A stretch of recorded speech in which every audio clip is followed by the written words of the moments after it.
opportunity. Mr. Speaker, let me take this opportunity to send my condolences to the family of William Mayange, who was killed in Maseno. Mr. Speaker, even as we speak in this house, there is a family that is grieving, and you can never recover a lost child.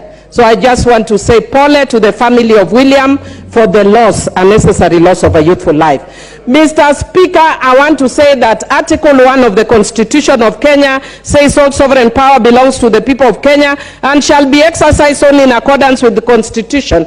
And Article 1(2) says the people may exercise their sovereign power either directly or through elected representative. And Mr. Speaker, one of the members who was speaking, my dear friend who I interrupted as she was speaking, was saying that we speak here and we should not speak outside and we should not let our representatives speak. I want to educate her that Article 1(2) of the Constitution gives that right, that we can exercise our mandate directly. And when we demonstrate, we are exercising it directly.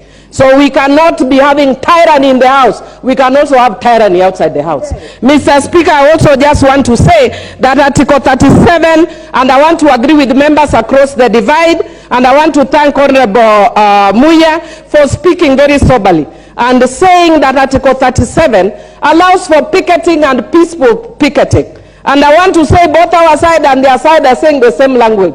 Let us have picketing, which is allowed under Article 37 with no condition, because the Constitution does not give condition except peaceable picketing. And Mr. Speaker, in peaceable picketing, the mandate lies with the police. The citizen of Kenya does not have arms. Mr. Speaker, those who maintain peace and order are the police. Mr. Speaker, I also want to say that those who are killed, as we have heard from the boy who was killed in Maseno, was killed by the police.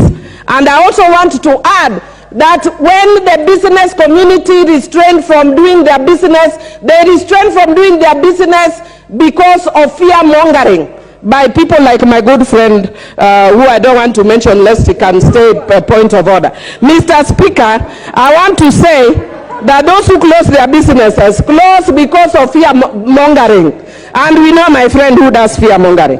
Mr. Speaker, because I know other members want to speak, I want to say this.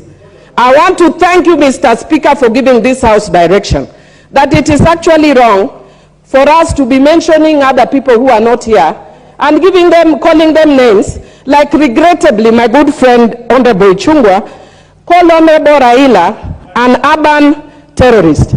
Mr. Speaker, if it weren't for your order, I could also have called Honorable Ruto national terrorist. But because of your order, I'm not calling him a national terrorist, Mr. Speaker.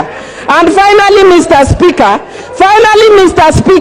I want to say that my good friend Honorable Ichungwa must tell us whether he's also of the LGBTQ community because of his preoccupation with Uhuru Kenyatta. That guy is a man, buana. Don't be too preoccupied with Honorable Uhuru Kenyatta.